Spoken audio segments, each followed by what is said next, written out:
Hello. Hello! Welcome to Pull to Open, an ongoing quest to watch all of Doctor Who in random order. I'm Pete Paschal. And I'm Chris Taylor, and we are just a couple of guys who really, really love this show, even if sometimes it's hard to tell. And how could you not? I mean, how could you not tell, given that we're doing all of Doctor Who? Who would do that? Who would do that? And how can you, especially not the story that we're covering this week, how could you not love it? Yeah. Well, I mean, there are ways I could see, but it is definitely considered one of the classics of the series. It is, of course, the one with the pyramids. No, not the one. Actually, there is the pyramid at the end of the world. Was that what it was called in the Capaldi era? Yeah. Yep, the pyramid at the end of the world. Come to think of it, are there other titles with pyramids? I think this is the only two. But there is another Of Mars title. That's true. That's true. Waters of Mars. If you smash together pyramids at the end of the world and the waters of Mars, you get Pyramids of Mars. Yes. And that's what we're talking about this week. And it's exciting because this is obviously we're watching all of Doctor Who in random order. The randomizer is taking us there. And this is the first time it's taken us to what you might call a classic episode. Yes, indeed. And the question I'm going to have for you this week, Pete, as we discuss this classic episode, which I have just watched for the first time. Oh, you're kidding me. You've never seen Pyramids of Mars? Oh, wow. Never seen Pyramids of Mars. I think I saw the first episode before, but never the whole thing. And obviously people talk about it a lot and heard quotes from it and understood it's the one where he first talks about his age and so on and so forth. It's talked up a lot in the Doctor Who guides that I read obsessively as a kid, but it wasn't easy to just sort of go out and see a particular episode that was sort of interesting.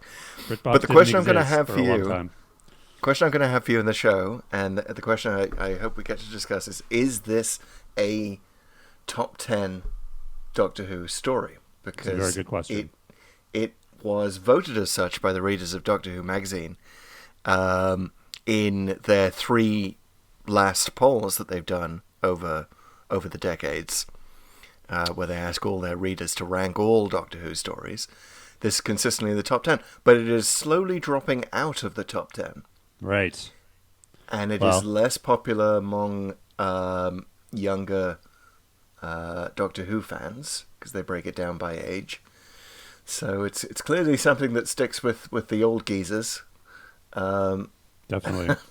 It's definitely. I mean, it sticks with you. There's a lot, as you mentioned. There's a lot of sort of lore, Doctor Who lore in this. There's like many firsts and lots of explicit references and lots of sort of explicit talking about the show in some ways. Not breaking the fourth wall, but like trying to get at the fundamentals a bit. So I think it's fondly remembered for some of those reasons, and there's certainly things that are just make it a good piece of television. Is it one of the best? Is it a top 10? That is a very good question. We will answer that. We will answer that after we unpack it a little bit. I think. Yeah, so it's very interesting. I think we can do a quick previously on Pull to Open. We came to this straight from Sleep No More, a rather middling, to put it politely, Peter Capaldi episode. If ambitious, though. I respect it for its ambition. I know we sort of came just sort of barely on opposite sides of that, whereas I respected the ambition and liked some of the aspects of it, even though a lot of it didn't make sense. And so it worked for me, whereas for you, I think you saw the same stuff and the flaws were just a little too egregious. Don't want to speak for you. Definitely, no, I think that's fair. But yeah, definitely respected the ambition of Sleep No More. But it's interesting, and this is why I love the randomizer approach, to go from kind of an okay, new series episode to a, clearly top of the range classic episode. Mm-hmm. It's kind of interesting because you get to see how far we've come, just in terms of acting. Mm-hmm. Special effects, obviously. How much they pack into a story. How we cut away a lot of, what I would say padding that the old series used to do often. Yeah, there is padding. Even in Pyramids of Mars, there's quite a lot of padding. That's kind of my issue with it. but to put them right next to each other is fascinating and not something we would have seen without a randomizer. So, thank you, randomizer. Yeah, it's exciting. I like it. It's a very eclectic way to do this. But do you want to get into it, or should we first maybe summarize the episode? Yeah. Yeah. So we're going to try and do something new on Pull to Open. We are a very experimental podcast with experimental segments, and we're going to try a new segment where one of us summarizes the entire story that we're about to talk about, so that you, the listener, don't have to watch it, and you can either remember it or you can close your ears if you haven't seen it. You don't want spoilers. Or if you do want spoilers, this is sort of the TLDW, right, as it were. Exactly. Good name for the segment. TLDW. But we're doing it in a fun way because I have actually just closed my notes. I'm not going to close my laptop, but I put it in sleep mode so they can't see. And this is a challenge now. I think. Yep. I'm going to try to recite the plot of the show in a couple minutes, I guess. What are we saying? 30 seconds per episode? What are we going to do? Yeah. 30 seconds. I'll give you 2 minutes total. You can spend that how you like, talking about what you want. But yeah, sort of. I can give you time checks at the 30-second mark. Yeah. So that you should be roughly at the end of the first episode. Wow. Okay. I've got to really soundbite this. I'm just thinking like, okay, I think this is going to be interesting. And then in the edit, you can add some ticking noises and some and maybe a big old alarm clock at the end. You know it. All right. So you ready? I'm gonna count you down. Okay. Wow, right. Ticking noises in Doctor Who. Okay, here we go. I'm just thinking about 3, that. 2, 1, start. Okay, we're in Egypt, and Guy is going into a tomb of some kind, and something bad happens to him. So then the Doctor and Sarah are on a TARDIS. The Doctor is being all broody. And then, oh my God, I completely forget how they get wind of this. I think there's some kind of transmission that he encounters, and then ends up landing in where the unit HQ is in the future, but it's in 1911. So what happens is there's a guy who the guy in the tomb, actually the tomb he disturbed was Sutekh's tomb. Sutekh turns out is an alien that some other guy who was also an alien imprisoned there 7,000 years ago, and he's really, really powerful and wants to destroy basically the cosmos, and actually did that about 7,000 years ago, some of it anyway. So he's been imprisoned on Earth for some reason, and there's a time corridor between the tomb and the house, and the Doctor, punches out some guys. No, he doesn't punch out of it. There's some robots that are dressed as mummies, and Sutekh is trapped, but he has this guy doing his bidding, the guy who came into the tomb, and that guy uses the mummies to create a rocket that's actually going to blow up this base on Mars, which is shaped like a pyramid that is holding Sutekh prison there. He doesn't succeed, but he does capture the Doctor and uses his TARDIS to do the same thing. It works. He is free. Sutekh is free, but because there is actually a time delay due to the speed of light, the Sutekh is imprisoned for just enough time, like 2 minutes, for the Doctor to lay a trap and trap him in a time corridor so that when he tries to get out of the tomb, he doesn't. He's trapped forever in the Doctor's trap. And the Doctor has saved the universe once again, even though everybody else in the episode died. Good job. Wow, you did it with 4 seconds to spare. Oh, yeah! Baby. Oh, I'm just gonna it was there. I don't know why I said he punched someone out at some point. that was a weird interlude. I think I was erroneously remembering for a second the Seeds of Doom, and I don't know why, because I haven't actually seen that episode in a long time. But it's sort of similar Victorian house, and there's a point where the Doctor's like karate chopping people. But for some reason, that imagery just popped in my head. But yeah, like generally, I think I hit the major beats. Yeah, I think you hit the major beats there. The Sutekh's pyramid is on Mars. I think you said he was trapped on Earth at some point.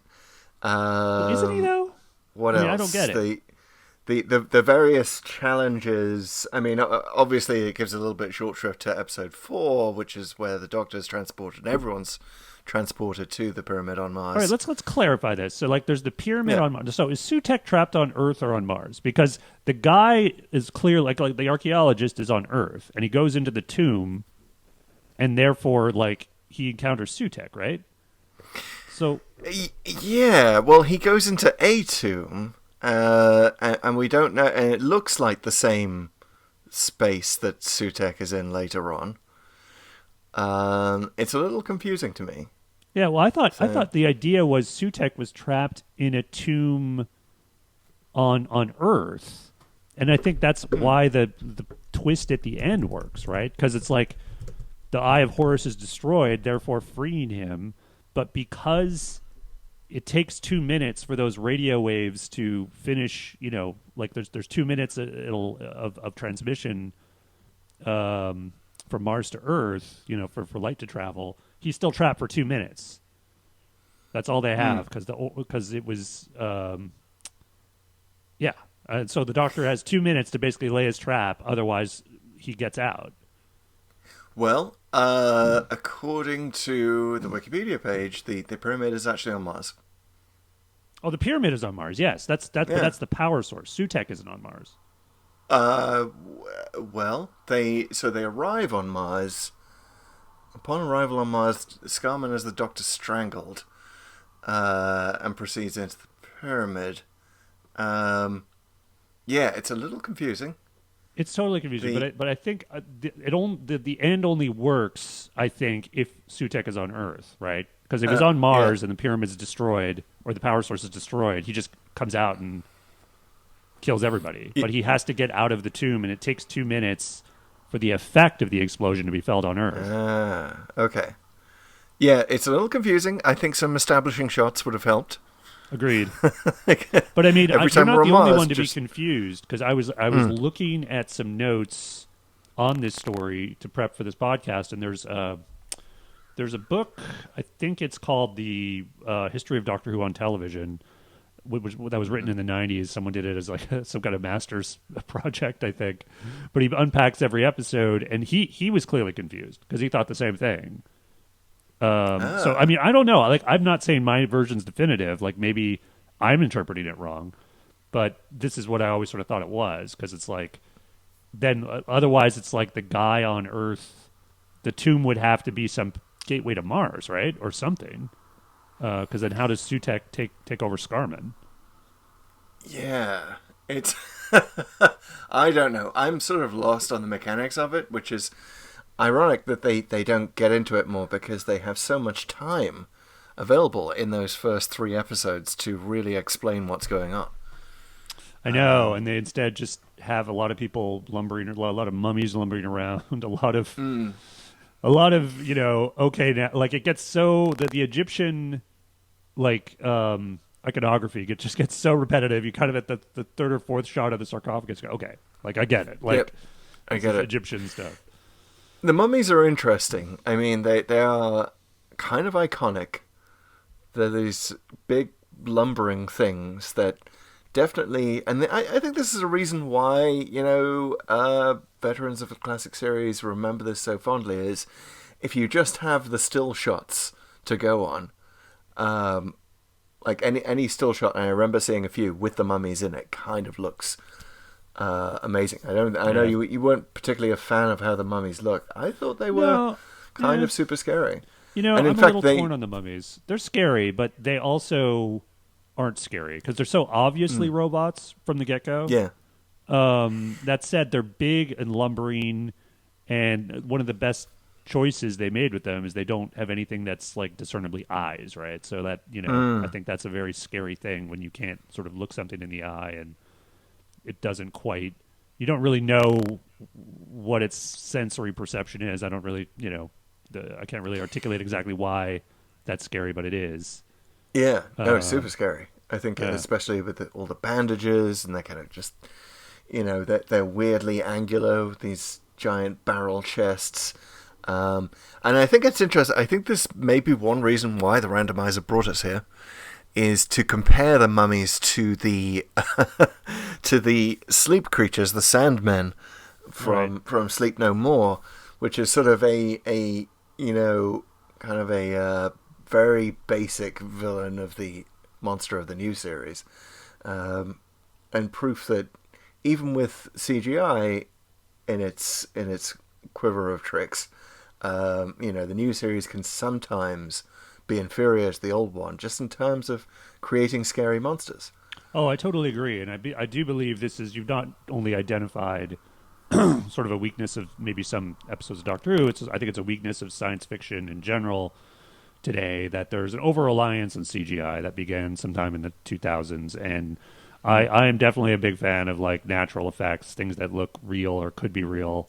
Because even though CGI has gotten a lot better in the last 15, 20 years, stuff isn't obviously fake. It's still like, if you could pull it off in real life, you should shoot it in real life, because that's what you're sort of supposed to be. You're sort of supposed to be getting us to think this is real.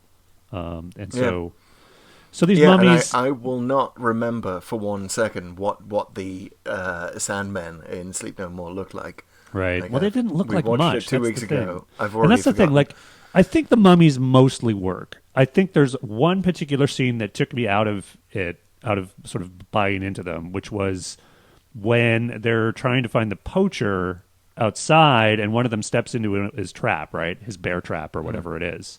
And the mummy keeps trying to move, and it's doing this robotic thing of doing the same thing over and over, like it's a Roomba or something that just found a cord and just couldn't move. And so it's like, okay, It's eating a shoelace. Scary. And it eventually sort of figures it out, but then you're kind of like, it actually, what took me out of it was like, oh, that's actually a very robotic reaction, as silly as it is. But then suddenly, I guess its program got adaptive all of a sudden, and it could come out of it. And it got me thinking maybe a little too hard, and maybe it's just me, about like, well, what do these things do? It just suddenly seemed human when it needed to be human. It also suggests that all the Doctor needed to do was go get some bear traps. And he could have just trapped all the mummies, and the story would be over.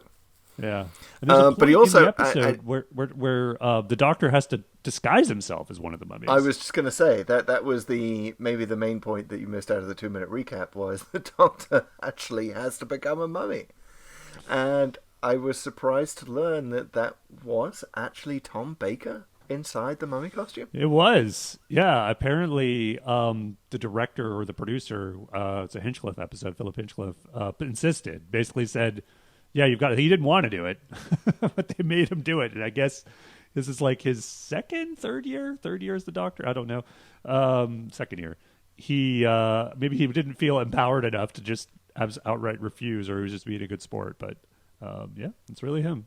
That's fantastic, because I would not have guessed that. It doesn't look Tom Baker's height at all, which is super weird.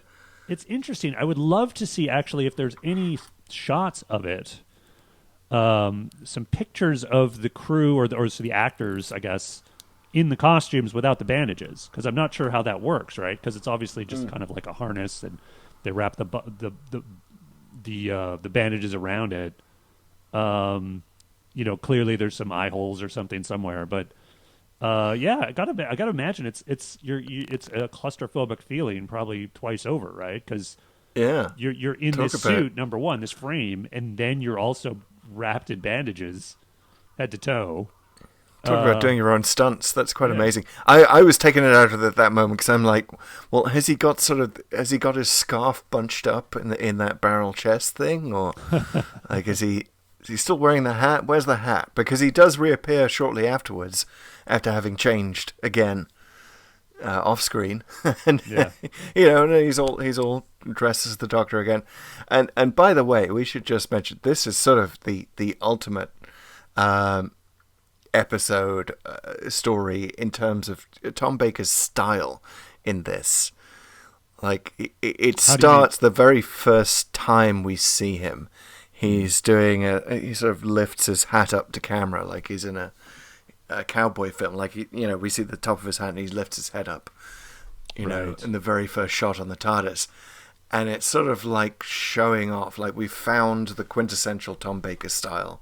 You know, at first, in the early episodes of Tom Baker, he looks a little bit uncomfortable, and in the later episodes, he goes, obviously, you know, the final season costume gets a little bit different. But here it's like, here we have the quintessential Tom Baker look. Yeah, and right? I would say that, as well as like his tone is so like clear and explicit throughout, and it starts right there where you talk about it. And he for whatever reason, like in his first scene in the episode, he's musing about his existence as a Time Lord, and it leads to like actually a pretty classic line where he says, "I walk in eternity," and it's been used again, and it's been referred to many times. It's a little bit out of nowhere, but I still like it. I mean, it's like, wow, like he's really, like, for whatever reason, being really reflective at this point on who he is and what his sort of ultimate responsibility is, I guess, which really comes clear in the story when he needs to stop Sutekh, which is, as villains go in Doctor Who, is one of the most powerful. It really, he is, and it really, that moment at the start of the episode, that whole first scene in the TARDIS, it almost feels like a regeneration episode. Right. Don't you think? Because he has a, what you might call a Time Lord senior moment, where he mistakes Sarah Jane for Victoria, which is going back to the Troughton era. In his defense, she was wearing Victoria's dress, which is it's a funny thing because conveniently it's perfect for the period they end up in. Quite a coincidence. She's wearing sort of a Victorian dress and then ends up sort of in a Victorian setting, but yeah, and it's almost like the TARDIS is. It is a beautiful dress. She wears it wonderfully, and it's really just perfect for Elisabeth Sladen. And perhaps one of her best costumes ever in the show. But yeah, he mistakes her for Victoria because she's wearing Victoria's dress. I think my head canon is going to be that the TARDIS sees her wearing this dress. It's like, oh, okay, I'm going to need to take you to Victorian or actually Edwardian era is where we end up in, because we're in the 1910s. Close enough. But close enough for the TARDIS. But yeah, the fact that the Doctor has a senior moment mistaking her as Victoria, and he's sort of looking wistful about, you don't understand the implications. I'm 750 years old, and she says, "Oh, you'll soon be middle-aged," in that wonderful, delightful mocking voice that Elisabeth Sladen has. That's the reason why we all love her. We've got to talk about Liz Sladen a bit, because like she's really on in this episode. This is like, we talked about it's quintessential Tom Baker. It's also quintessential Liz Sladen, and for many people, that was Doctor Who, and rightfully so. I mean, she's grounding him. She's funny, but not too funny. It's not forced. She actually even, she doesn't have quite her own outfit, but she also has a line in the episode that ends up, it's actually pretty innocuous, I think, for what the production team was doing at the time, but it ends up screwing up when the unit era is for all time. And it's like, she says it a couple times. She says, "I'm from 1980.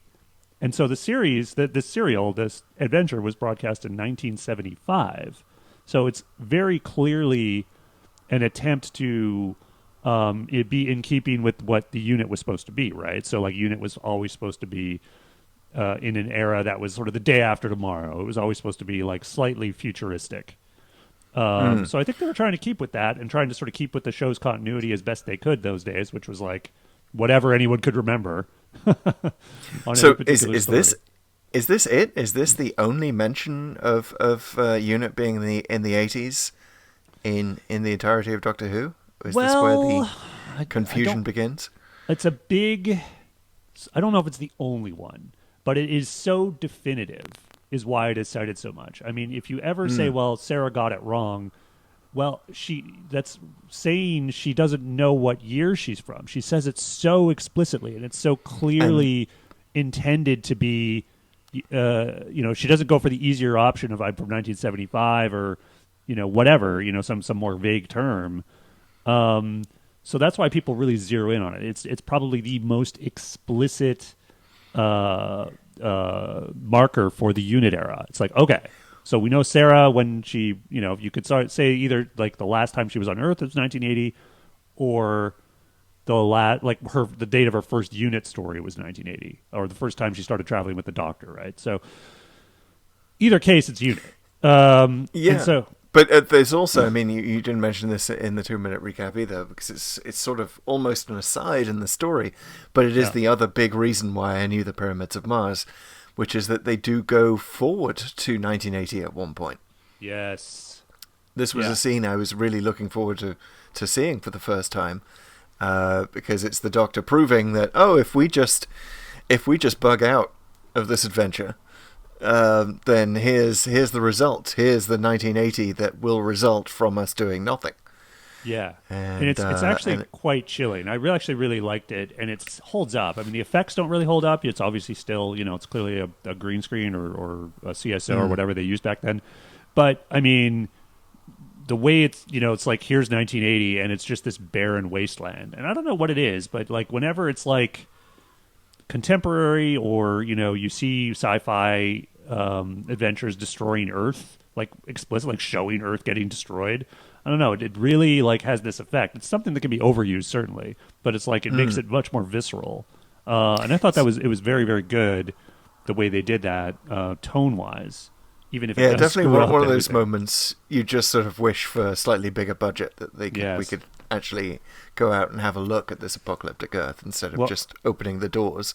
Apparently, they shot or intended to shoot an exterior shot, so that you'd see the TARDIS materializing on kind of a barren wasteland of some kind.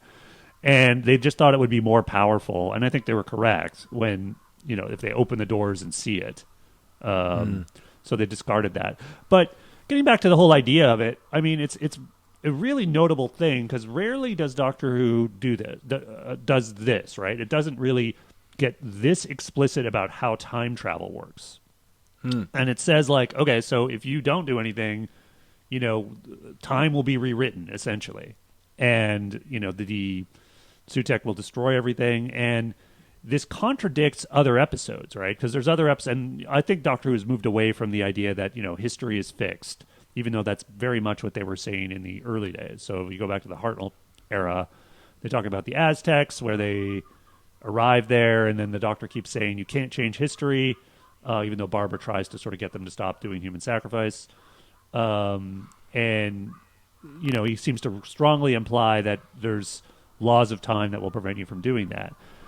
I guess you can reconcile that, and I think people have, in that if you're going to reconcile that with this adventure, which shows that it's clearly the time can be rewritten rule, which seems to be what the new era adheres to as well, you could sort of interpret the first Doctor's comments as more like it's a law of time in word, but not in, like, physics. You clearly can as a time traveler. It's just you're not allowed to, it would just cause chaos if you kept changing time. And he also says, he goes further to say, like, it takes a being as powerful as Sutekh to actually destroy the future, to basically essentially have this big an effect on the timeline, which was interesting, which is a little bit like, that's a little interesting because that's a little counter to the butterfly effect, right? Because the butterfly effect is like tiny, tiny things can cause massive change further out. And this seems to sort of imply that, you kind of need to be super powerful to do something like that. It's hard to know where they're going with that these days. It's interesting because we don't get any sense that the Doctor has changed anything. Like, why is 1980 suddenly a blasted apocalyptic ruin? What has changed here? The Doctor was heading for 1980, but now 1980's gone, and it's because this thing has changed in the past, but this thing has always happened in the past because there was always a fire on... By the way, we're on the location of unit headquarters, right? The future location of unit headquarters. Why he's landed here.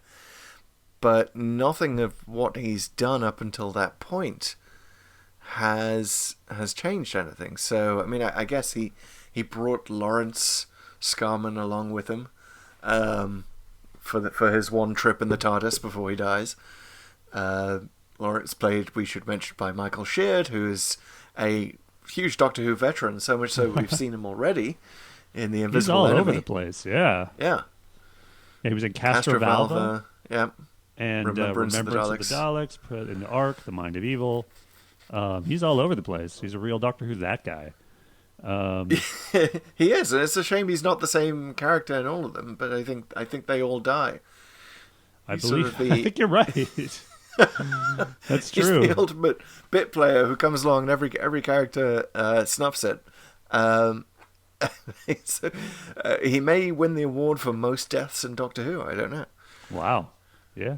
But back to the old idea of like what's changed. I mean, you got a point, which is, you can bring up almost any episode, right? Whether it's say to like pick like a new series episode, like the one with the Gelf, the one with the zombie people walking around who were in the Victorian era, which is Charles Dickens, right? Right. Yes. I forget what that one was. So they were going to come and like destroy Earth, and the Doctor stops it. But if the Doctor, like, basically prior to that episode, if you had gone to any point in the future of that episode, why isn't the Earth, a Gelf world, a Gelf zombie world, right? And it's sort of, there's obviously storytelling and sort of how TV works, reasons why, but the in-universe explanation here for Pyramids of Mars, I think the easiest one could be that the Doctor's fooling everybody. Like he's just going to some barren planet somewhere just to kind of make a point. And like, all right, yeah, this is the Earth. Wink, wink, nudge, nudge. It's like, wait a minute, this guy's pink. Oh yeah, that's Sutekh. He made it pink for some reason. He likes pink. Anyway, this is 1980, wow, Sarah. This is the Doctor's equivalent of this is why you always leave a note. Arrested Development. It's a pretty serious lesson. See, this is why what you're getting at here is why Turn Left is one of my favourite Doctor Who episodes of all time. The only one where you get to see the consequences of what happens if the Doctor fails to be there, fails to do everything. It takes a bunch of episodes and says, okay, well, the Titanic did crash into Buckingham Palace. And, here was the result. And it had all these knock-on effects, different kind of butterfly effect, but in real life. And so this is, I guess, the classic series equivalent of that. The Doctor taking us forward to see what would happen if he wasn't around. He's like, see, this is why you need to keep me around and listen to me all the time. Yeah. And he's very serious about it. But basically, he's essentially saying, this is moral obligation to stop these bad guys, and here's what happens if I don't. So it's fairly, it's a moment. Does it reconcile? It's hard to reconcile it with all the other sort of time travel explanations and mechanics that we've gotten here and there, but it works. It's one of the reasons I think this particular episode works really well, because you do see the thread, and it's sort of like, obviously it obviates our end of episode segment where what would happen if the evil plan had succeeded. Well, this is it. Yeah, I think that exactly. Earth becomes a blasted sort of, it's not exactly clear why Earth looks like that. Did Sutekh just set off all the nuclear weapons on Earth? It's not quite clear what the mechanics of it are, but it's nice to have that look forward. And it's kind of, again, interesting that we come here straight from Sleep No More, which is one of the few episodes where the Doctor loses. And it is hinted at the end that the sleep monster basically, through the fan footage we're watching, takes over the entire human race. Right, so it's like we've gone straight from that to another episode where the Doctor is showing us the consequences. Although in Sleep No More we don't actually see what those consequences look like. We're just meant to imagine it. Yeah, there's definitely a lot of like, universe is very fragile, time is fragile, it's hanging by a thread. Thank goodness the Doctor's here to sort it all out, and he does. And it takes a while. It does, and it does take a while. And this is sort of, episode 4. Again, in the summary, it's kind of hard to get all this in. But episode 4 is so different tonally from the first three. In the first three, we are, we're in this mansion. We're outside the mansion. The mummies are lumbering around. Lawrence is trying to, turn Marcus back into his brother, the brother that he knew. There's a lot of those sorts of scenes were really supposed to feel, I think, are tugging the heartstrings there. And then all of a sudden, the end of episode 3, the Doctor is face to face with Sutekh. And then episode 4, it's all he's mind controlled, and then he and Sarah have to find their way through these traps, and it kind of becomes almost like a reality show. Yeah, for a little while. It becomes very Survivor-ish when they're jumping through the hoops, and it's like I feel like that was a bit of a tired thing, and it kind of it works, but it's like. Sarah name checks the city of the Exelons early on, or is it early on? It's basically one of the tricks, and it's like, well, it's not only is it similar, like the pattern is similar and the puzzle is similar, like the plot is similar. Like we need to jump through some hoops to get to the basically play some trivia games and some kids games to get to this the and that Eye was. of Horus. Exelon was a Dalek episode, I believe. It was familiar with. It was Death to the Daleks. It's also kind of like people nitpick at that moment because it's like, well, Sarah was actually never in the city of the Exelons in Death to the Daleks, so how does she know it's like that? And you could reckon because maybe the Doctor showed her some pictures. He took a few selfies while he was in there and check this out. And then he digitally put Sarah in those selfies afterwards, just to be like, okay, you missed out, but here's what it would have looked like if we'd been there. But tonally, definitely different. To me, those segments, and I hadn't seen this, so it didn't sort of register as a, they're just repeating the same trope. To me, it kind of had a chilling feel of, there was a show on British TV around about this time, late 70s, early 80s, and it was called The Adventure Game. And it had a lot of these moments of like, the conceit was a bunch of celebrities. It was a sort of reality show before there were reality shows. A bunch of celebrities get transported to this alien world, and they kind of meet a lot of the same characters every week, played by the same actors. But they have to make it through. They have to sort of get across this sort of vast expanse that's supposed to be a vortex, and they had to, properly solve a puzzle. And if they don't, it's like these celebrities will appear to be killed, right? They will appear to vanish, and you're like, oh no, this sort of favorite children's TV celebrity has just been annihilated because they stepped on the wrong thing in the vortex. Grim. So yeah, it sort of had this. That's what the Doctor, looking at this large, what Sarah describes a little insensitively as a Chinese puzzle, which I think she means it looks a bit mahjong-esque. That definitely had that feel for me of like, oh no, they're going to step into the vortex now and vanish, and it was a little scary. But yeah, for an American viewer, I imagine that might look a little bit more sort of, hey, Doctor Who reality show-esque. Yeah. Well, what kind of bothered me, and always bothers me about some of these things, because there was a similar puzzle, sort of chessboard puzzle moment in The Five Doctors, where it becomes this deadly chessboard that people are walking through. But the Doctor, similarly, has some way to solve the puzzle, but it's just technobabble. Like he just says a few words about this or that, and it's like, oh, and I just hit this one, and it works. It's scarf babble. He uses his scarf to measure the lengths of various, hieroglyphs. Yeah, and I'm kind of like, can't you find like a puzzle in a book somewhere that like even if the writer can't come up with something super original, like.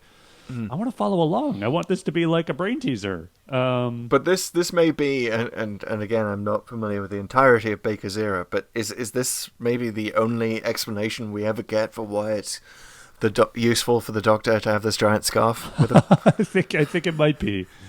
Other than sort of obvious things like it doubles as a rope and, various ways he uses it to muffle people. Like, it's just handy generally. But yeah, in terms of like puzzles to figure out, I guess. Yeah. I use it to count the number of threads. And, I use it to estimate distances. Right. Okay. I'll buy that. But, I got to say, the Sutekh, I mean, he's never really, somehow he never really gets to be the destroyer. You never really get to see him be this explicit villain doing really evil things. He does it through his minion, Marcus, who I thought was very good. I thought he was very menacing. Oh my goodness! He certainly had the cheekbones for it. Yeah, so I'm bringing this up not as a criticism, like for somehow like all the stuff from the devastated Earth, from the eyes, the imagery of the of Set, like the sort of quasi horsehead image, which is actually pretty scary looking. All of that works, somehow, even though we never quite get to see him fully realized. And I think this is one of the things the classic series sort of had to do, and when it does it masterfully. Really gets the menace across. Like, you really get the sense this thing is powerful. This thing is truly evil. He has actually a really good sort of line. It's very simple in terms of Sutekh's philosophy, but he basically says, "Your evil is my good. I'm the destroyer. I'm going to kill everything and turn the universe to dust. I see that as good."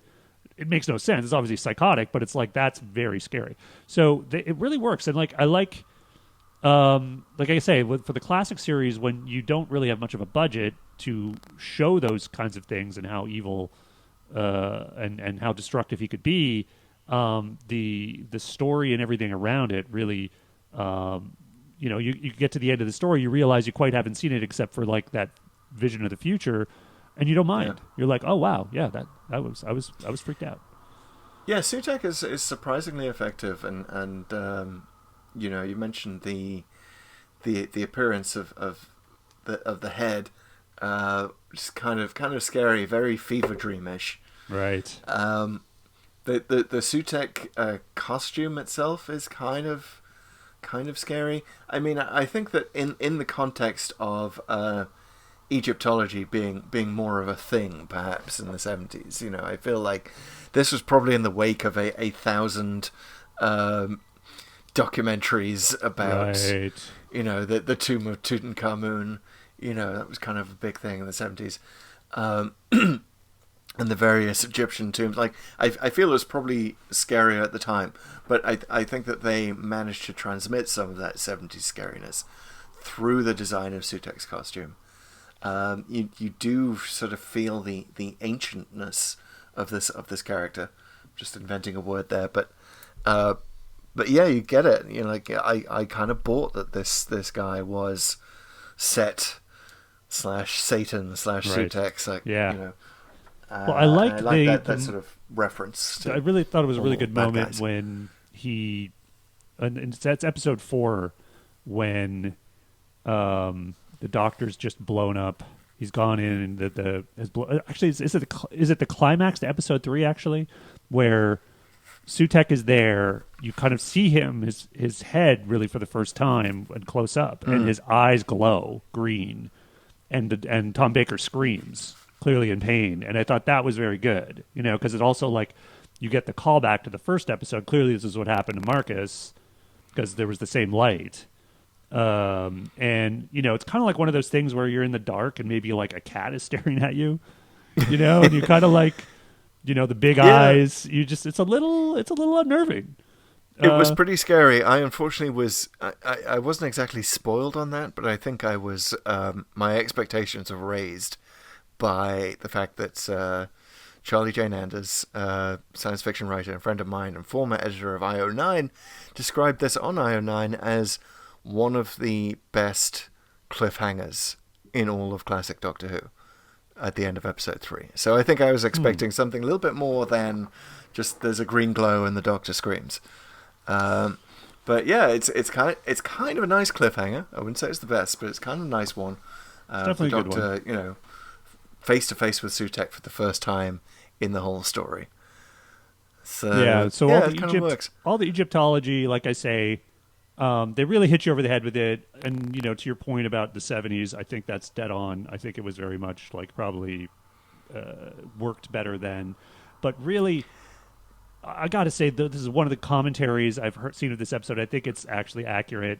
It's a criticism that it really doesn't make a ton of sense, like why is the rocket shaped like a pyramid that would kind of like makes no aerodynamic sense? I mean, not to but it's just like why would you ever do that? Maybe it's just a spacecraft. You think about like, well, why are these service robots dressed as mummies at all? Like, how does that even make sense? And then you start to think, well, wait a minute, why are there robots there?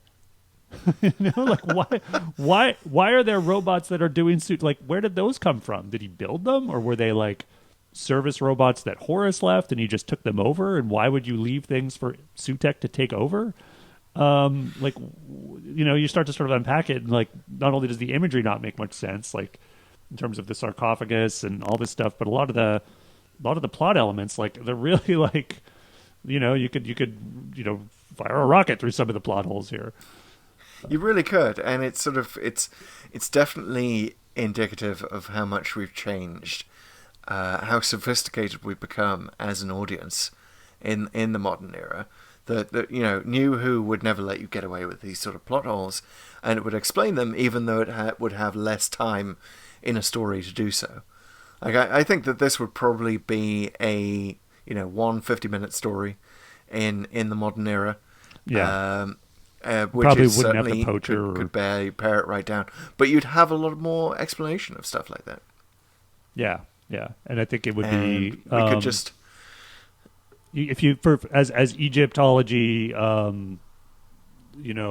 cosmic Egyptology goes, you can look at the Stargate for some guidance as like how to do that a little better. I mean, even though Stargate has issues, it's like, okay, the way they kind of realize these old these Egyptian designs from the ancient era and make them sort of more modern and more like a sci-fi weapon or spacesuit, that tended to work. Of course, that had a tremendous more budget, but that's true. But on the script side, I think in the 70s, we just sort of 60s and 70s, we kind of accepted that science fiction just didn't, like, a lot of the plots just didn't make sense. And we were just sort of overwhelmed by the spookiness of this. Interesting aside, I recently watched the Dick Van Dyke Show for the very first time. Oh, wow. The reason being WandaVision. Right. And WandaVision, which has just concluded in our timeline when we're recording this. And you see a clip of a Dick Van Dyke Show during WandaVision. Of an episode where like it's about walnuts, right? And it's all a dream, and it's kind of a reference to what's going on in WandaVision itself. So I was like, okay, I've never seen the Dick Van Dyke Show. It was never broadcast in the UK, so this is a perfect opportunity to track down that episode. And that episode turns out to be all about this scary sci-fi movie that Dick and Mary Tyler Moore have been watching late at night. Right, and that's why when it goes into the dream, like the world is full of walnuts, because walnuts was something that this alien was using in this sci-fi movie. And when he's describing the plot of this sci-fi movie, which is sort of supposed to be a bit Twilight Zone-ish, like the plot doesn't make any sense. And Mary Tyler Moore is super scared by it anyway, and it's just sort of like, obviously they've got the theremin music in the background, that was obligatory, and that made up for a lot. But it's sort of almost, you can see through the prism of that episode how much nonsense you got away with in science fiction in the 60s and 70s, because it was just like the viewer kind of assembled most of it in their head, and they had the scariness of certain things already. I think in this case Egyptology, in the case of Pyramids of Mars, but also like my mind goes to the original opening of Battlestar Galactica. Do you remember this? They talk about the original, the Mayans and the Toltecs. Oh yes, the narration, of course, yeah. Yeah, the narration at the start of Battlestar Galactica, were like, it's all Chariot of the Gods stuff. Right. Also big at the time. that was huge at the time. That was definitely an undercurrent in the 70s, that there was some connection between aliens and ancient civilizations on Earth. So I think this Pyramids of Mars is definitely a time capsule from that era, and definitely an explanation of how they got away with like huge plot holes, just because you were kind of drenched in the spooky atmospherics of it.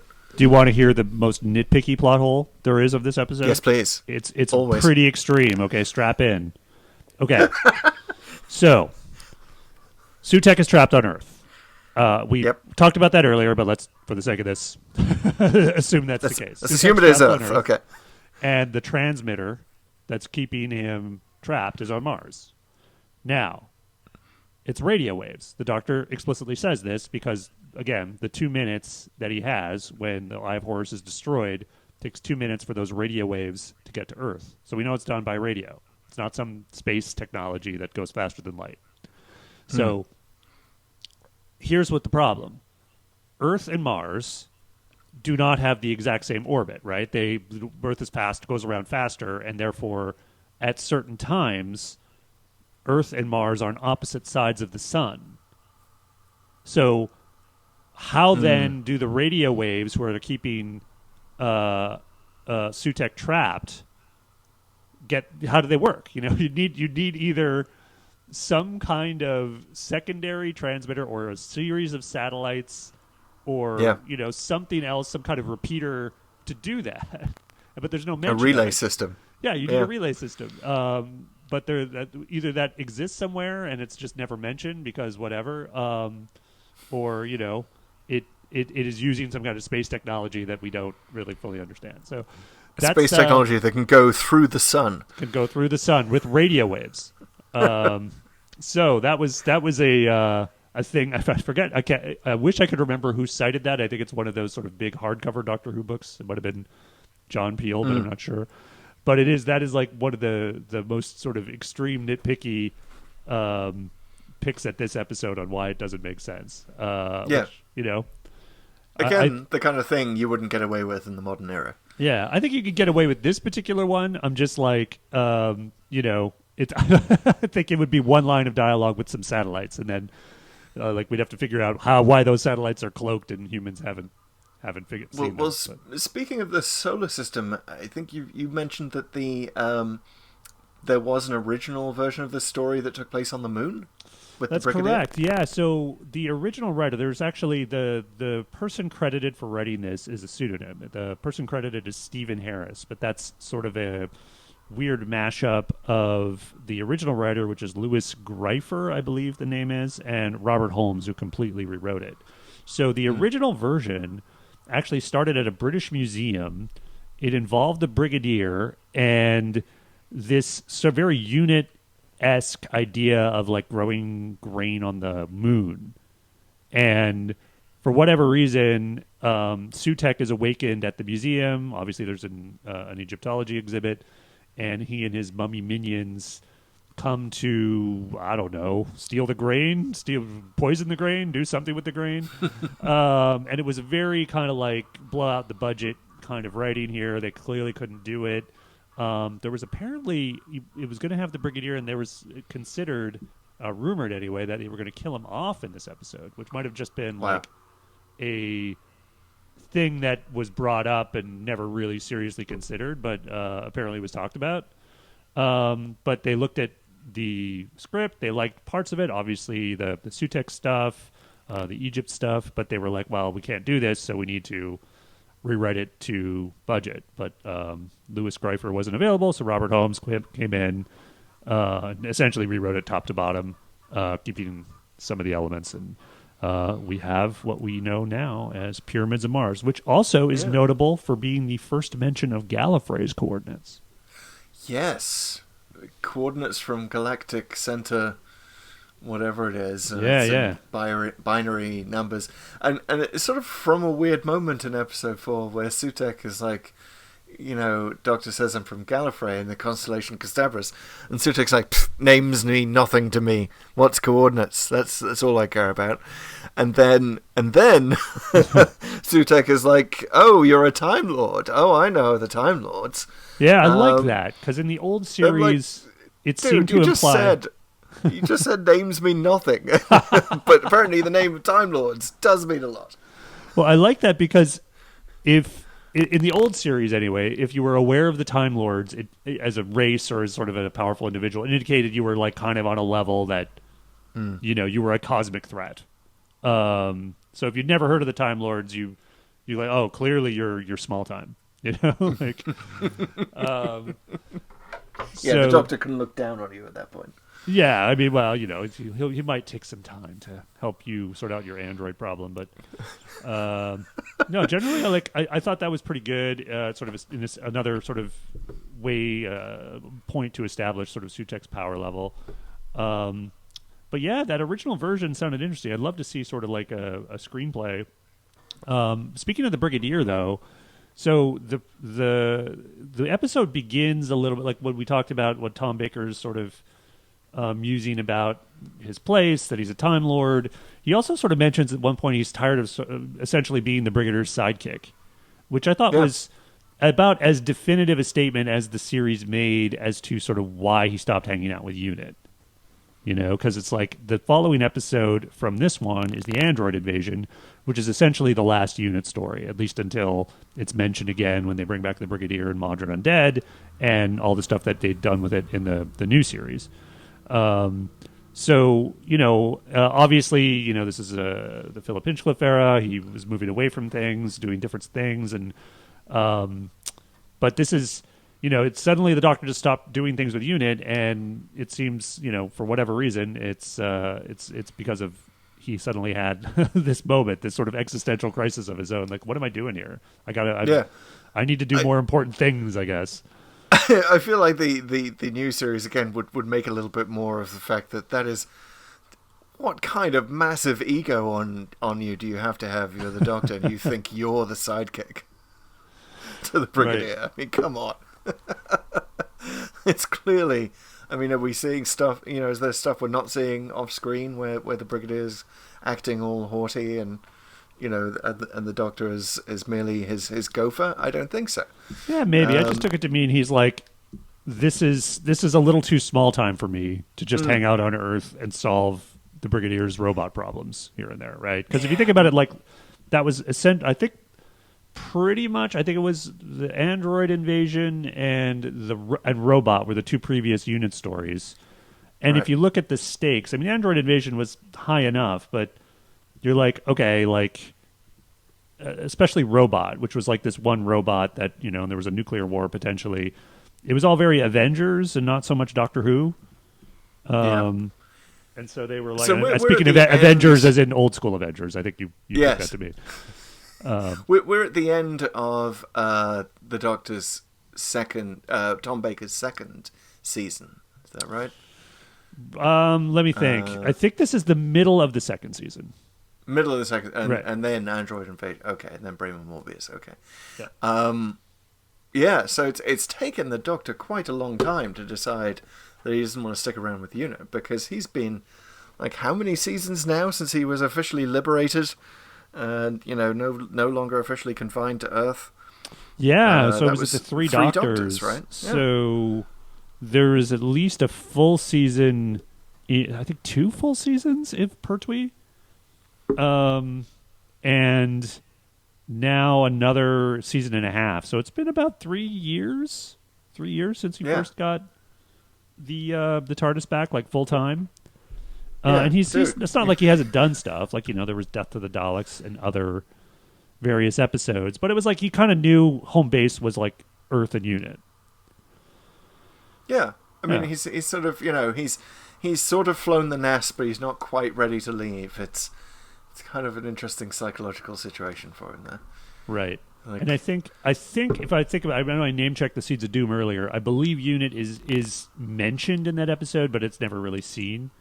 And that was kind of it until Modern Undead. So it's definitely like a statement. I mean, it's not a definitive statement, but he's very much like, we're not going to do UNIT so much anymore. And I think most people think that's fine. That was a good era. We had a good run. Some stuff got repetitive, and now let's also not just try different things, but let's really unlock the vastness of the potential for the stories, what the Doctor can do. Let's really unlock some things. And obviously they went on to do things like the Deadly Assassin and Underworld, more stuff with the Time Lords. They got into sort of that era. They did the Key to Time, et cetera, et cetera. So yeah, I think the series was mostly better off for it. Interesting piece of trivia for you. I'm just looking at the spreadsheet of stories that we use for our randomizer, and from Spearhead from Space, which is the beginning of the Doctor's official exile on Earth, to the Three Doctors is 14 stories. Okay. And from the Three Doctors through to Android Invasion is more. It's 18 stories, I believe. So he spends more time working for UNIT voluntarily, obviously it was voluntarily in the first place, but he spends more time working with the UNIT when he could just go. Right. Well, there's more stories in between, certainly, but like I say, a bunch of those are not really UNIT stories, right? So there's like Frontier in Space, and he gets more vacation time. Yeah, he gets more vacation time.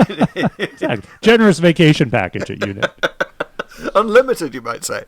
Totally. Well, that's just a trick, right? They don't have to pay people when they have bank time when they leave UNIT. Yeah. They pioneered. We never find out if the Doctor actually quit, right? Which leads to these wonderful moments in the modern era, like in Day of the Doctor, where he's like, "Do I have a desk? Do I still work for you? Yes, I want this report on my desk." Didn't they bring up his back pay once or something? I forget.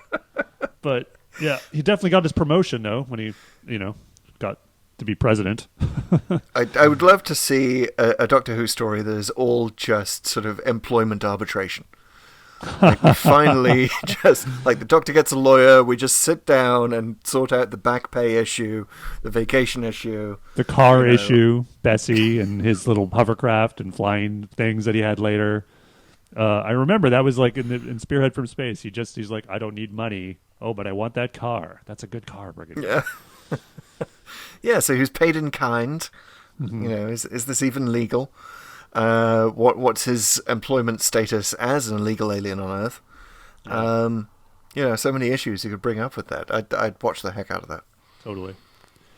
So should we revisit what the ranking this episode has in terms of classic episodes, or the top 10? Yeah. So where do you stand, Chris? I liked this. I think it's a little overhyped, historically speaking, and I can understand why.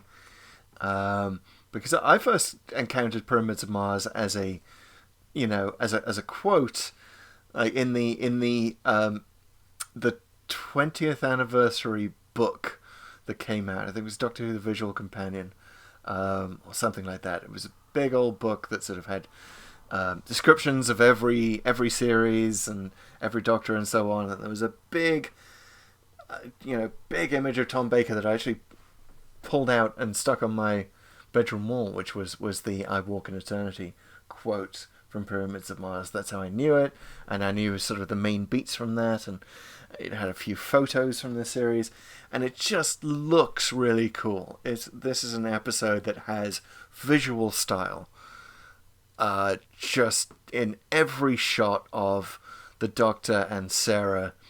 The Doctor in the most classic of his classic Tom Baker costume. Sarah in the Great Victorian dress.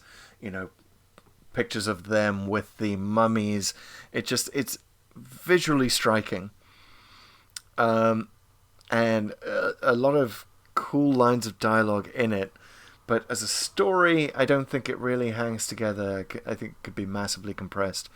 So no, this does not rise to the ranking of 8th best Doctor Who story, which is where it currently stands in the most recent Doctor Who magazine rankings from 2014. I think it was a little bit higher in 2009. I think it got to like number 7 or 6 or so.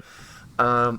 No, I think this is sort of clearly not in the top 10. Like, you know, maybe I'm becoming, you know, much more of a new series fan than I used to be, but I could name off the top of my head, you know, 10 stories that are better than this in the new series. Just purely story-wise, you know, leaving aside the style and the look of it.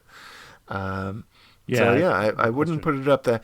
That said, we talked about this a bit of are we going to do rankings of the shows that we've seen? Because we haven't seen a whole lot of classic episodes yet. And we haven't necessarily seen a lot of good episodes yet, or particularly good episodes yet. So it's interesting. What have we seen? King's Demons, Planet of Fire, Invisible Enemy, Dark Water, Death in Heaven, Sleep No More. Like, out of all of that, on some of the I think Pyramids Jodie of Whittaker Mars. ones too. Yes, and Jodie Whittaker stuff, you know, maybe Fugitive of the Jadoon that's is okay. a better story than this, perhaps. I'd agree. But out of what we've seen so far, Pyramids of Mars is probably up at the top. Yeah, I mean, Dark Water, I think, probably wins for me over it.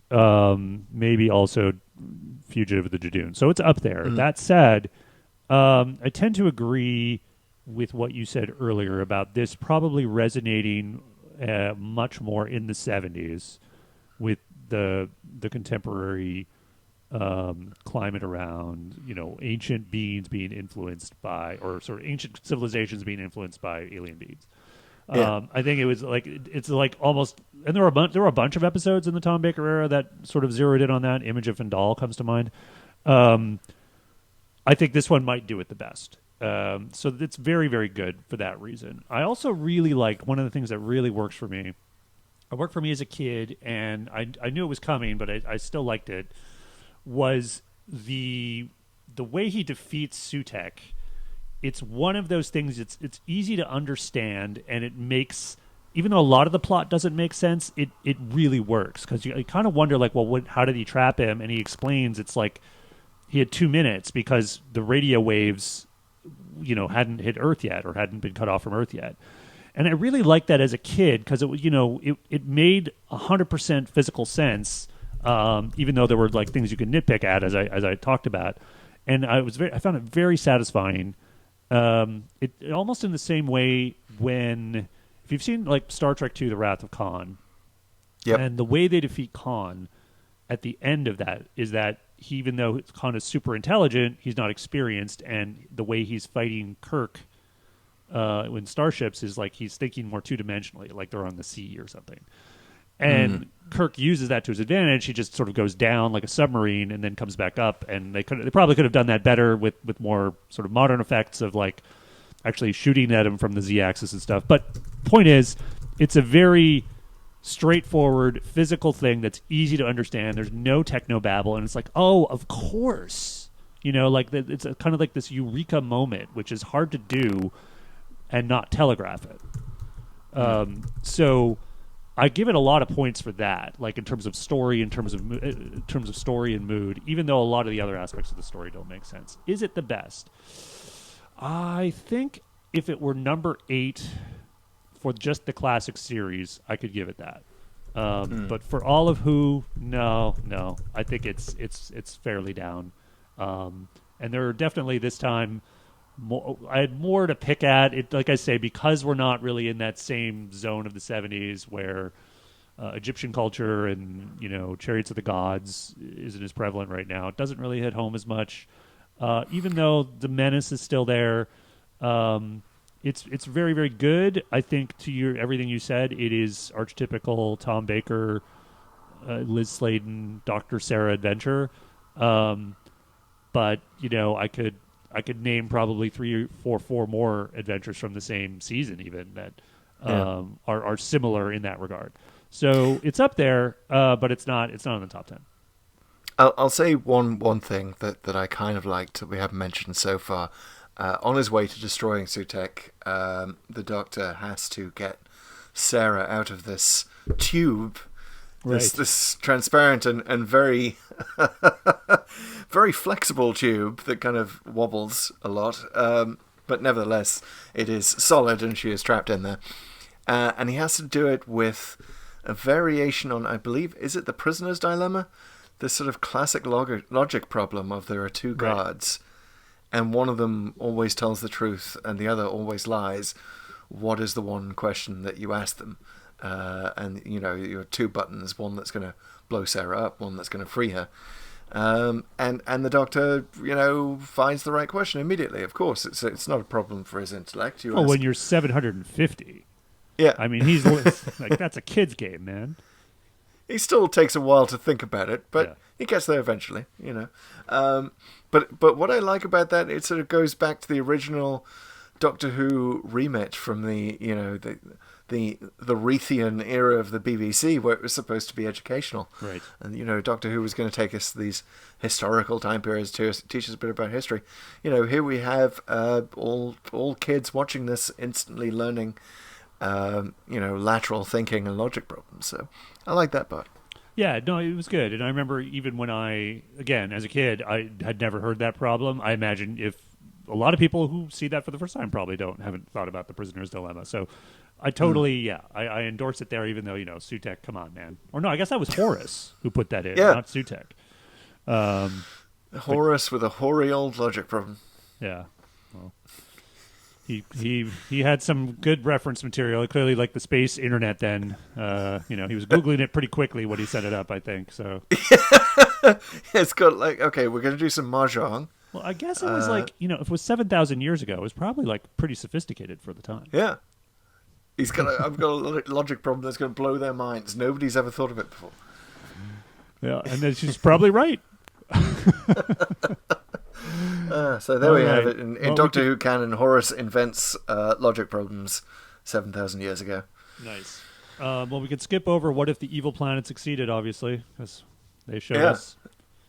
The Earth is destroyed. Totally.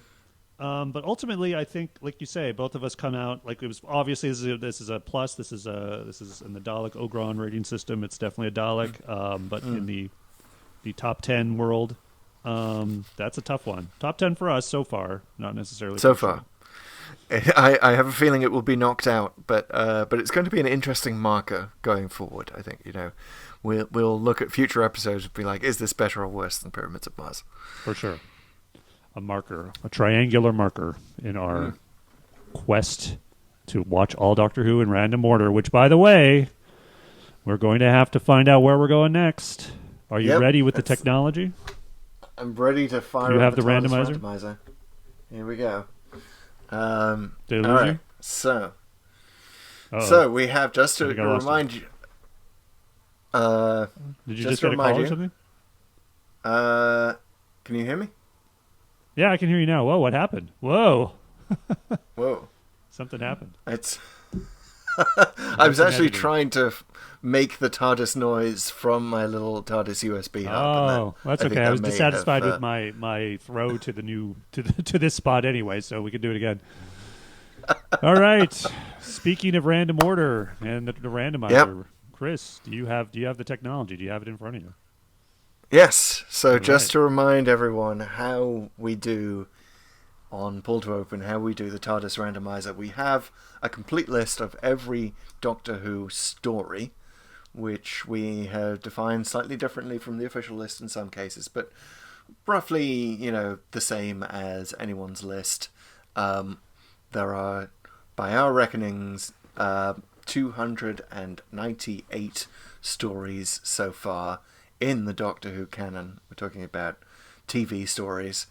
And we go randomly through them using random.org, which is the only service that will provide you true randomness on the internet, because it is using atmospheric noise to generate randomness, which seems like the most Doctor Who thing that you could possibly do. So I plugged in the minimum and maximum numbers. Okay.